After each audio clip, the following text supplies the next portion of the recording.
Sarah Chen sat cross-legged on the observation deck of the Galactic Embassy Station, her simple bowl of vegetable soup steaming gently in her hands. Across from her, 3 Kravik younglings wrestled over a chunk of raw protein, their razor-sharp teeth flashing as they growled and snapped at each other. Their guardian, Ambassador Throck, watched with what Sarah had learned to recognize as pride in his 4 yellow eyes. The Kravik were apex predators from a world where only the strongest survived. They stood nearly 8 feet tall when fully grown, with thick gray scales, powerful claws, and jaws that could crush bone. Throck had been assigned as the diplomatic liaison to humanity 6 months ago, and he'd brought his sister's 3 cubs along for what he called essential education in dealing with prey species. Sarah didn't mind being called prey. She'd heard worse in her 2 years working as a cultural exchange coordinator. What fascinated her was how the galaxy's most feared predator species seemed genuinely confused by human behavior. The largest cub, Grax, managed to tear away the biggest portion of meat and retreated to a corner, snarling at his siblings. The other 2, Mira and Koss, immediately turned on each other, wrestling and biting until Mira pinned her brother and claimed the remaining food. Koss slunk away, clicking his disappointment, his yellow eyes fixed on his siblings' meals. Throck rumbled his approval. Good. The strong eat first. The weak learn to be faster next time. This is the way. Sarah blew gently on her soup, the steam curling away from the surface. The motion was automatic, learned from childhood, a simple act to cool food that was too hot to eat comfortably. All 3 cubs stopped mid-bite. 6 yellow eyes locked onto her. Throck's head tilted, his crest rising in curiosity. "What are you doing, human Sarah?" "Cooling my soup," Sarah said simply. "It's too hot to eat right now." Grax dropped his meat. "Your food challenges you?" Sarah smiled. "In a way, yes. If I eat it now, it will burn my mouth and throat. So I wait for it to cool down." "Then attack it when it's weak," Mira suggested, her tail twitching with excitement at having solved the puzzle. "No, I just wait and blow on it to help it cool faster." Sarah demonstrated again, her breath rippling the surface of the soup. Koss crept closer, his earlier defeat forgotten. "You do not fight it? You do not prove your dominance?" "Food isn't an opponent," Sarah explained, taking a careful sip. Still too hot. She blew on it again. "It's nourishment. There's no honor in burning my mouth just to eat quickly." Throck made a deep rumbling sound that Sarah had learned was contemplation. "But you are hungry, yes? I can hear your stomach making noise." Sarah's face warmed with embarrassment.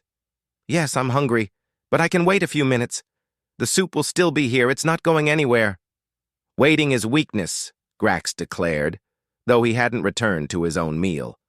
"The weak wait. The strong take." "Is it weak to be smart about when to act?" Sarah asked. She blew on her soup again, then took a small sip. Better. "If I ate this right now without cooling it, I'd hurt myself. Then I couldn't eat the rest. I'd waste food and I'd be in pain.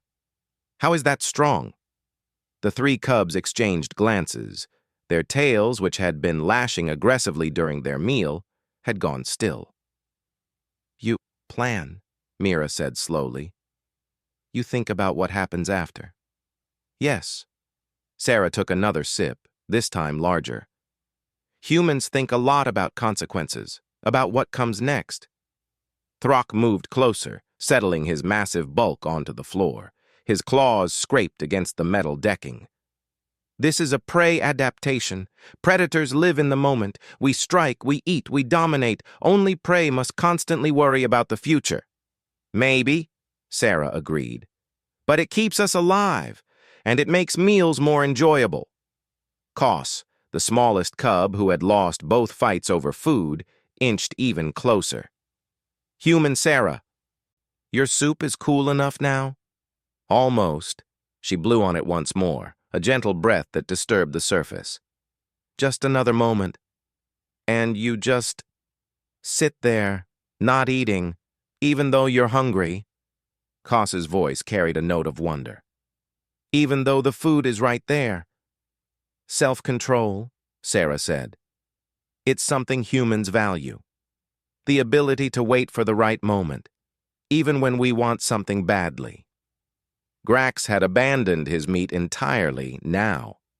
We are taught that hesitation means death, that delay allows rivals to steal your kill. But I'm not your rival, Sarah pointed out, and you're not mine.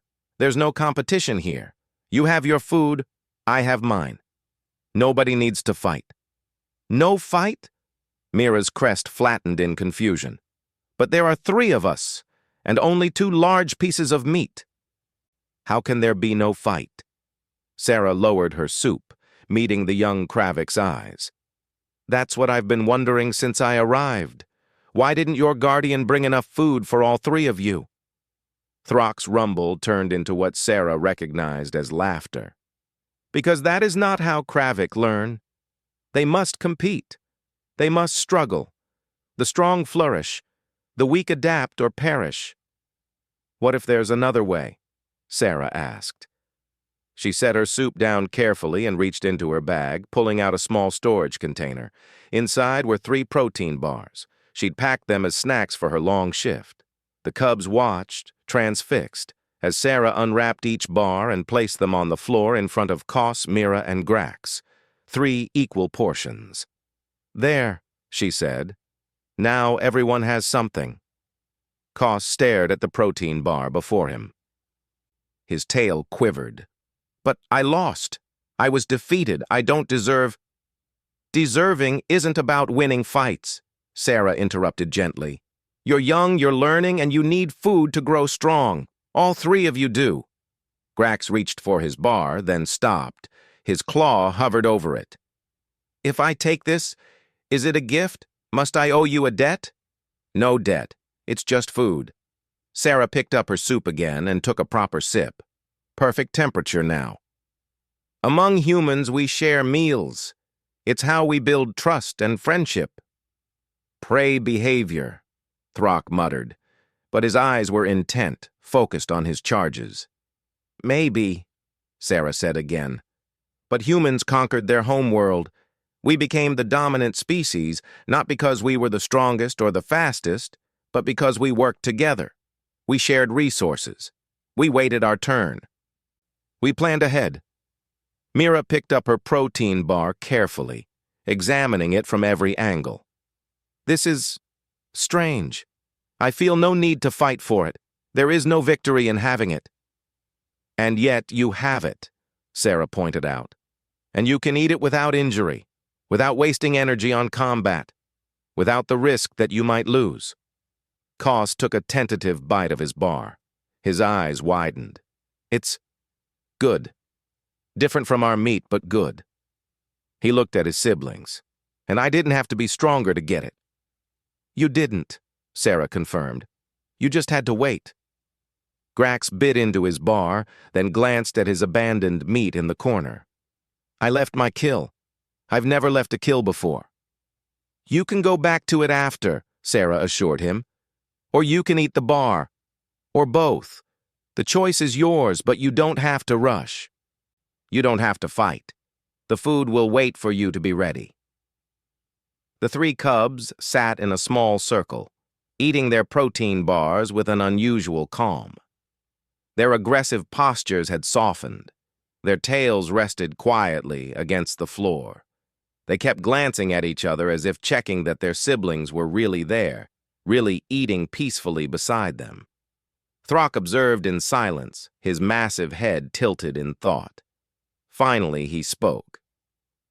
I have spent decades studying prey species. I have always believed that predators were superior because we take what we want without hesitation. But watching this, I begin to understand why humans are different. How so? Sarah asked, finishing her soup with a satisfied sigh. You are not prey, Throck said slowly, as if the realization was dawning even as he spoke. You have the patience of prey, the cooperation of pack animals, but something more. You choose when to wait and when to act. You turn weakness into strategy. We prefer to think of it as intelligence, Sarah said with a smile. Koss finished his protein bar and looked at Sarah with newfound respect. Human Sarah, can you teach us? Can you teach us to wait like you do? Grax nodded. I felt something strange when I watched you with your soup. I felt curious, not hungry, not aggressive, just curious. Is that normal? Very normal, Sarah assured him. Curiosity is how we learn. Mira moved closer to Sarah, her massive head lowering to eye level. Will you share more meals with us? Will you show us more human ways? Sarah reached out slowly, telegraphing her movement, and gently touched Mira's scaled snout. The young Kravik didn't flinch. I'd be honored to. We have a lot to learn from each other. Throck rose to his full height, his presence commanding. Perhaps the galaxy has been wrong about humans. You are not prey adapting to survive among predators. You are something we have no word for in our language, something that makes predators stop and think. We're just human, Sarah said, and we're happy to be your friends if you'll have us. The three cubs looked at each other, then at their guardian, then back at Sarah, slowly, deliberately. Each one lowered their head in a gesture of respect that Sarah had never seen a Kravik make to anyone outside their own kind. We will learn from you, Grax said solemnly. We will learn to wait our turn. Sarah picked up her empty soup bowl and smiled. That's all I could ask for. Now, who wants seconds? All three cubs perked up, their tails wagging with excitement. They lined up, not fighting, not snarling, just waiting. Waiting their turn, just as they had watched a human do with something as simple as blowing on hot soup. And in that moment, on a space station orbiting a distant star, a small act of patience became the foundation of something much larger, the understanding that strength came in many forms, and sometimes the greatest power was knowing when not to use force at all.